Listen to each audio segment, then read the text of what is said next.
نحمده ونصلي ونسلم على سيدنا ومولانا رسوله النبي الأمين المتين الحنين الكريم الرؤوف الرحيم. أما بعد، فأعوذ بالله من الشيطان الرجيم. بسم الله الرحمن الرحيم. والذين جاءوا من بعدهم يقولون ربنا اغفر لنا ولإخواننا الذين سبقونا بالایمان. صدق اللہ مولانا العظیم. معزز و محترم سامعین و ناظرین، اللہ رب العزت نے قرآن حکیم میں 28ویں پارہ کی سورہ حشر اور اس کی آیت نمبر 10 میں ارشاد فرمایا، والذین، اور وہ لوگ، جاؤ من بعدہم، جو ان کے بعد آئے، یقولون، وہ کہتے ہیں، ربنا، اے ہمارے رب، اغفر لنا، ہماری بخشش فرما، ولاخواننا، اور ہمارے بھائیوں کی بخشش فرما، الذین سبقونا بالایمان، جو ہم سے پہلے حالت ایمان کے ساتھ اس دنیا سے گئے۔ اس آیہ کریمہ میں اگر غور کیا جائے تو ایک دعا کا ذکر ہے۔ دعا ایک عمل ہے، اور اس عمل کا تعلق دو طرح کے افراد کے ساتھ ہے۔ ایک وہ جو مانگ رہا ہے، اور ایک وہ جس کے لیے مانگی جا رہی ہے۔ اب مانگنے والا اپنے لیے بھی مانگ رہا ہے، اور اپنے ساتھ اپنے ان بھائیوں کو بھی یاد کر رہا ہے جو دنیا سے جا چکے ہیں۔ یعنی دعا کرنے والا زندہ ہے، وہ اپنے لیے بھی دعا کر رہا ہے۔ ایک اس کی عمل کا زاویہ اس کی ذات کی جانب ہے، اور ایک زاویہ ان کی جانب ہے جو وفات پا چکی ہے۔ اگر اس آیت کریمہ کو غور سے اور اس دعا پر غور کریں تو 3 حصے بنیں گے دعا کے اندر۔ ربنا اغفر لنا، یہ حصہ مغفرت ہے، اور اس کے بعد دوسرا حصہ جس میں عرض کیا گیا وَلِإِخْوَانِنَا الَّذِينَ سَبَقُونَا بِالْإِيمَانِ، اور ان بھائیوں کی جو ہم سے پہلے ایمان پر تھے۔ تو 3 حصے، پہلا تعلق بالمغفرت یا تعلق بالدعا ہے، دوسرا تعلق بالاخوہ، اور تیسرا تعلق بالایمان۔ دعا، اخوت اور ایمان، یعنی دعا کی جا رہی ہے کس کے لیے؟ بھائیوں کے لیے۔ کون سے بھائی؟ جو حالت ایمان کے ساتھ دنیا میں گئے۔ یہ دعا بتا رہی ہے کہ ایک عمل ہے، مگر اس کا زاویہ زندوں کی جانب بھی ہے، فوت شدگان کی جانب بھی ہے۔ تو اس دعا میں زندوں کا ذکر بھی ہو رہا ہے، فوت شدگان کا ذکر بھی ہو رہا ہے، اور ان کے تعلق کا اظہار بھی کیا جا رہا ہے، کیونکہ ان کے تعلق کے اظہار کا نام ایمان ہے۔ زندہ بھی ایمان والے اور فوت شدگان بھی ایمان والے، ان کا تعلق سلامت ہے، ان کا ربط قائم ہے، ان کی اخوت قائم ہے، ان کا بھائی چارہ قائم ہے۔ ایک بھائی دوسرے بھائی کے لیے دعا کر رہا ہے، ایک بھائی زندہ ہے اور دوسرا بھائی فوت شدہ ہے، لیکن دونوں بھائی ایمان والے ہیں۔ یہ حقیقت ہے، اور یہ بنیادی چیز ہے کہ ایمان کی بنیاد پر زندوں اور فوت شدگان کا آپس میں ربط قائم رہتا ہے۔ اس پر میں ایک مثال پیش کرتا ہوں۔ نماز جنازہ ایک ایسا عمل ہے جس عمل کا تعلق 2 طرح کے افراد کے ساتھ ہے۔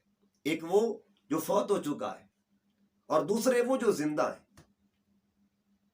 اب عمل ایک ہی ہے، مگر تعلق 2 طرح کا ہے، زاویہ 2 طرح کا ہے۔ ایک وہ جو جنازہ پڑھنے جا رہے ہیں، اور ایک وہ جس کا جنازہ پڑھا جا رہا ہے۔ ایک وہ جو اپنے قدموں پہ چل کے جا رہے ہیں، اور دوسرا وہ جس کو کندھوں پہ لے کے جا رہے ہیں۔ اس عمل کا تعلق اس سے بھی ہے جو کندھوں کے اوپر، جو یعنی میت ہے، چارپائی پہ جو ہے، اور اس عمل کا تعلق ان کے ساتھ بھی ہے جو چل کے جا رہے ہیں۔ دونوں کو اجر ملے گا، ایک ہی عمل ہے، مگر اسی عمل کا تعلق زندوں کے ساتھ ہے، اسی عمل کا تعلق فوت شدگان کے ساتھ ہے۔ اب جو زندہ ہیں یہ عمل کرنے جا رہے ہیں، جو فوت شدہ ہے اس کے لیے یہ عمل کرنے جا رہے ہیں، تو ان کو بھی اجر ملے گا، اس کو بھی اجر ملے گا، اجر زندوں کے لیے بھی، اجر فوت شدہ کے لیے بھی۔ اب اس اجر کا نام ہم کیا رکھیں گے؟ یہ بات قابل غور ہے، غور طلب بات ہے۔ اس اجر کا ہم کیا نام رکھیں گے؟ اس ثواب کا نام کیا رکھیں گے؟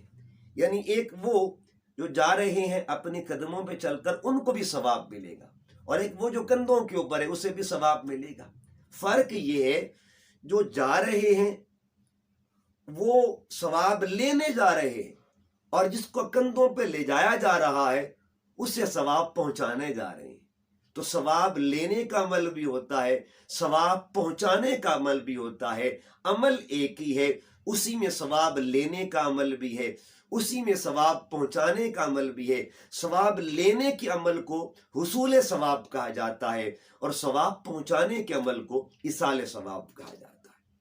اب ذرا اس کی تفصیل جانتے ہیں۔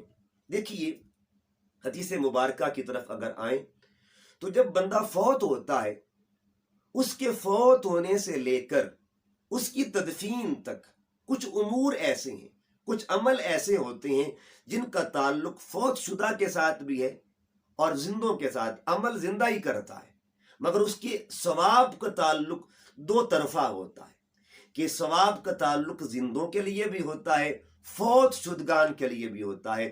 کبھی سبب زندہ بن جاتے ہیں اور کبھی سبب فوت شدہ بن جاتا ہے۔ اس کی طرف آتے ہیں۔ حدیث مبارکہ جس کو ابن ماجہ نے کتاب الجنائز میں نقل کیا، اور اس کے راوی مولا کائنات مولا المؤمنین امیر المؤمنین مولا علی شیر خدا کرم اللہ وجہ الکریم ہے۔ آپ فرماتے ہیں آقا علیہ السلام نے فرمایا، من غسل میتن، جس نے میت کو غسل دیا، وکفنہ، اور اسے کفن پہنایا، وحنتہ، اس کو خوشبو لگائی، وحملہ، اسے کندھوں پہ اٹھایا، وصلی علیہ، اس کا جنازہ پڑھا، ولم یغشی علیہ ما رأى خرج من خطیئتہ، اور اس کی یعنی جو عیوب تھے ان پر پردہ ڈالا۔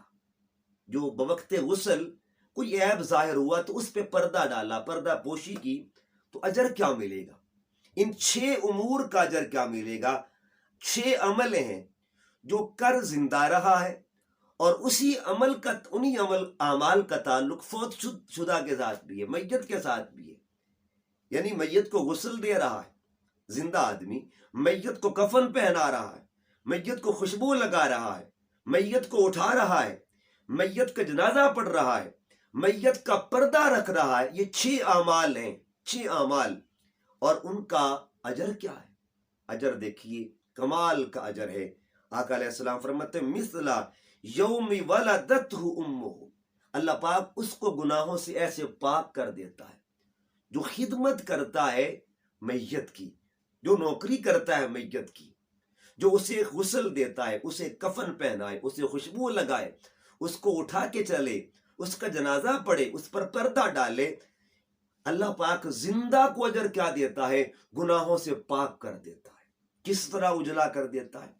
کہ جیسے آج ہی وہ ماں کے پیٹ سے پیدا ہوا ہے۔ دیکھ لیجئے کہ عمل زندہ کر رہا ہے، اسی عمل کا تعلق فوت شدہ کے ساتھ بھی ہے۔ تو سبب کون بن رہا ہے اتنے با کمال اجر کا؟ وہ فوت شدہ مسلمان، وہ فوت شدہ مومن بن رہا ہے۔ یہی تعلقات ہیں جو ایک کے وجہ سے دوسرے کو نفع دے رہے، دوسرے کو فائدہ دے رہے۔ فائدہ زندہ کو مل رہا ہے اور سبب فوت ہونے والا بن رہا ہے۔ یہ 6 امور 7ویں امر کی طرف آتے ہیں۔ میرے آقا علیہ السلام فرماتے ہیں کندھا دینا، یہ جو کندھوں پہ اٹھا کے چلتے ہیں، اور کندھا دینے کا طریقہ بھی حدیث پاک میں، ایک پایا پکڑو 10 قدم اٹھاؤ، دوسرا پکڑو 10 قدم اٹھاؤ، تیسرا پایا پکڑو چارپائی کا 10 قدم اٹھاؤ، چوتھا پکڑو 10 قدم اٹھاؤ۔ تو اجر کیا ملے گا؟ یہ بھی اجر بڑا باکمال اجر ہے اور بڑا عظیم اجر ہے۔ ہر قدم اٹھانے کے بدلے میں، پایا پکڑ کر قدم اٹھانے کا بدلہ کیا ملتا ہے؟ ایک قدم اٹھانے پر اللہ کبیرہ گناہ معاف کر دیتا ہے، صغیرہ نہیں، کبیرہ گناہ معاف کر دیتا ہے۔ یعنی اللہ تعالیٰ بڑے گناہ معاف فرما دیتا ہے۔ کیا کیا ہے؟ بس اس چارپائی کو ہاتھ لگایا ہے جس کے اوپر ایک مسلمان کو لے جایا جا رہا ہے، ایک فوت شدہ مسلمان جا رہا ہے، تو اس کی چارپائی کو چھونے پر بھی، قدم اٹھانے پر بھی اللہ اجر دیتا ہے۔ اب اس کے بعد آٹھواں عمل دیکھیے، اس کے راوی حضرت ابو سعید خدری رضی اللہ تعالیٰ، حدیث مبارکہ بخاری شریف کے اندر آقا علیہ السلام فرماتے ہیں اذا رأیتم الجنازہ فقوموا، جب تم جنازہ دیکھو تو اس کی تکریم کے لیے قیام کیا کرو، کھڑے ہو جایا کرو، اس کا احترام، اس کی تکریم، اس کی عزت۔ تو یہ اسلام کا کانسیپٹ ہے، اسلام کا تصور ہے کہ فوت ہونے کے بعد کہ کس طرح عزت دی جا رہی ہے، کیونکہ یہ کوئی مردہ نہیں جا رہا، بلکہ اہل عشق کہتے ہیں یہ جو چارپائی پر جا رہا ہے نا، یہ طالب دیدار مصطفیٰ جا رہا ہے، حضور کی زیارت کے لیے جا رہا ہے، کچھ دیر کے بعد اس نے قبر میں جا کے نبی پاک کا جمال دیکھنا ہے، حضور کا چہرہ انور دیکھنا ہے، تو یہ طالب دیدار مصطفیٰ جا رہا ہے۔ حضرت پیر سید نصیر الدین نصیر شاہ صاحب رحمۃ اللہ تعالی علیہ، آپ نے کمال کا شعر لکھا ہے کہ نظر بعالم پاکیزگی پڑے ان پر، نظر بعالم پاکیزگی پڑے ان پر، مسافران لحد اس لیے نہا کے چلے۔ یہ لحد کے جو مسافر ہیں ان کو غسل کیوں دیا جا رہا، اتنا اہتمام کیوں کیا جا رہا ہے؟ وجہ کیا ہے؟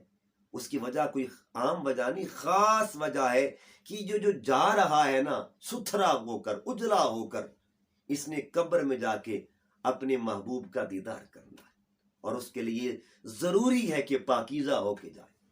اس کے بعد نیکسٹ نواں امر کیا ہے؟ امر نمبر 9 وہ یہ ہے کہ جنازے میں شامل ہونا، اس پر کتنا اجر ملتا ہے۔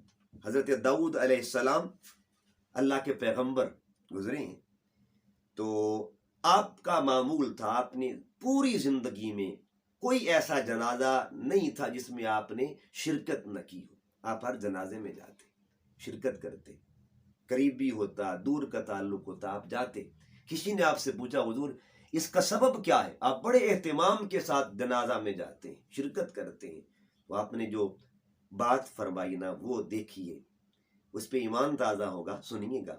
آپ فرماتے ہیں اللہ رب العزت نے میری طرف وہی بھیجی، اے پیارے داؤد، جو مسلمان یا جو مومن کسی مومن کے جنازے میں شامل ہوتا ہے نا، تو اس کا اجر کیا ہے کہ جب اس کی باری آئے گی نا، تو میں آسمان سے فرشتے اتاروں گا کہ جاؤ میرے فلاں بندے کے جنازے میں شامل ہو۔ وہ دوسروں کے جنازوں میں شامل ہوا کرتا تھا۔ شمولیت پر اتنا بڑا اجر کہ فرشتے اترتے ہیں، نوری مخلوق نیچے اترتی ہے، یہ اتنا پروٹوکول، اتنا اہتمام۔ اس کے بعد نیکسٹ 10واں نمبر، اور یہ بھی جنازہ میں شمولیت پر اجر ہے۔ آقا علیہ السلام فرماتے ان اول تحفۃ المؤمنین ان یغفر لمن خرج فی جنازتہ، کہ مومنین کے لیے پہلا تحفہ کیا ہوتا ہے؟ پہلا تحفہ یہ ہوتا ہے کہ اللہ رب العزت زندوں کی بخشش کر دیتا ہے، زندوں کی بخشش کر دیتا ہے۔ کس کے سبب سے؟ کسی صالح مومن کا جنازہ پڑھنے پر اللہ پہلا گفٹ دیتا ہے اس بندے کو کہ جو تیرے جنازے میں شامل ہوئے ہیں ہم نے سب کو بخشش عطا فرما دی۔ اس کو ابن جوزی نے بھی نقل کیا، خطیب بغدادی نے نقل کیا۔ پھر دیکھیے، اب ایک زاویہ آپ نے ابھی دیکھا جنازے میں، اب دوسرا زاویہ بھی دیکھ۔ یہاں اب سبب بنا کون؟ فوت ہونے والا صالح مومن، اور بخشش کس کی ہوئی ہے؟ زندوں کی۔ دوسری حدیث پاک سنیے، آقا علیہ السلام فرماتے من صلی علیہ میت من المسلمین غفر لہ، جس کے جنازے میں 100 بندے شامل ہو گئے تو اللہ تعالیٰ اس میت کی بخشش فرما دیتا ہے۔ اب یہ زاویہ ہے کہ یہاں سبب زندہ بن رہے ہیں اور بخشش فوت شدہ کی ہو رہی ہے۔ پچھلی حدیث میں کیا تھا کہ سبب فوت شدہ بن رہا ہے اور بخشش زندوں کی ہو رہی۔ یہ تعلقات ہیں جن کا اظہار میرے آقا علیہ السلام نے کیا کہ تعلق کتنا عظیم ہے۔ کبھی سبب زندہ بنتا ہے اور بخشش فوت ہونے والے کی ہو جاتی ہے، اور کبھی سبب فوت ہونے والا بنتا ہے تو بخشش زندوں کی ہو جاتی ہے۔ اس کے بعد نمبر 12 صف بندی کا اجر۔ جو صف بندی ہوتی ہے جنازہ میں، اس کا اجر کیا ہے؟ آقا علیہ السلام فرماتے ہیں من صلی علیہ ثلاثۃ صفوف غفر لہ، جس کے جنازے میں 3 صفیں ہو گئیں اللہ تعالیٰ 3 صفوں پر بھی اس کی بخشش کر دیتا ہے، میت کی بخشش ہو جاتی ہے۔ اب 3 صفوں کی بھی ترتیب آقا علیہ السلام کی عمل مبارک سے بتاتا ہوں کہ ایک جنازہ ایسا تھا جو سفر کے دوران معاملہ ہوا، تو آقا علیہ السلام نے جنازہ خود پڑھایا، آقا علیہ السلام نے صفیں بنائی، تو فجعل الصف الاول، پہلی صف میں کیا ہوا، حضور صلی اللہ علیہ وسلم نے جو پہلی صف بنائی اس میں 3 آدمی، ثلاثہ 3 آدمی، اور پھر دوسری وثانی اثنین، دوسری میں 2 آدمی کھڑے کیے، اور والثالث واحدا، تیسری میں 1 بندہ کھڑا کیا۔ ترتیب یہ بنی، کل 6 افراد تھے، آقا علیہ السلام نے کیا کیا، ترتیب کیا بنائی، اور 7ویں آقا صلی اللہ علیہ وسلم کی ہستی تھی، حضور مصلی امامت پہ ہیں، پہلی صف میں 3، دوسری صف میں 2، اور تیسری صف میں 1۔ حالانکہ پہلی صف میں گنجائش بھی تھی، یہ برکتیں دینی تھی امت کو، اور امت کی ان غریبوں کو جن کے جنازوں میں کم لوگ شامل ہوتے ہیں۔ آقا علیہ السلام نے کیا اشارہ دیا کہ گنجائش پہلی صف میں تھی، اس کے باوجود 3 صفیں بنا کے فرمایا 3 صفیں بنانا تمہارا کام ہے، بخشش لے کے دینا میرا کام ہے۔ تو معلوم یہ ہوا کہ عمل جو ہے ان پہ اجر مل رہے ہیں۔ پھر دیکھیے 13واں عمل کیا ہے، یہ 13واں امر کیا ہے؟ آقا علیہ السلام فرماتے ہیں جنازہ سے تدفین تک ساتھ دینا۔ فرمایا من اتبع جنازۃ حتی یقضی دفنها کتبت له 3 قیرات، القیرات منها اعظم من جبل احد۔ آقا علیہ السلام کا ارشاد ہے کہ جو بندہ جنازے کے بعد تدفین تک ساتھ جاتا ہے، دفن کرنے تک ساتھ جاتا ہے، تو آقا علیہ السلام فرماتے ہیں اس کو 3 قیرات کا ثواب ملتا ہے، 3 قیرات کا اجر ملتا ہے۔ دیکھیے سبب اب بھی وہی بن رہا ہے، فوت ہونے والا، اور اجر کس کو مل رہا ہے؟ زندوں کو، جو تدفین کے لیے ساتھ جاتے ہیں۔ جنازہ تو ایک نماز تھی نا، چلو کسی کے ذہن میں ہو نماز پر تو اجر ملتا ہی ہے، مگر آقا علیہ السلام فرماتے ہیں جو ساتھ قبرستان تک جائے تدفین کے لیے وہ بھی اجر پا لیتے ہیں، ان کو بھی اجر ملتا ہے۔ اس کے ساتھ رہنا، اس کی چارپائی اٹھانا، اس کا جنازہ پڑھنا، اس کی تدفین کے لیے ساتھ جانا، قدم قدم پہ اجر مل رہا ہے۔ اور اجر کیا ہے؟ 3 قیرات کا، اور ان میں 1 قیرات کیا ہے؟ 3 قیرات تو آقا علیہ السلام نے آگے فرمایا القیرات، 1 قیرات کا یہ عالم ہے، منہا اعظم من جبل احد، 1 قیرات کا جو اجر ہے نا وہ جبل احد سے بھی زیادہ ہے، احد پہاڑ سے بھی زیادہ ہے۔ جب 1 کا یہ مقام ہے تو پھر 3 قیرات کی عظمت کا عالم کیا ہوگا؟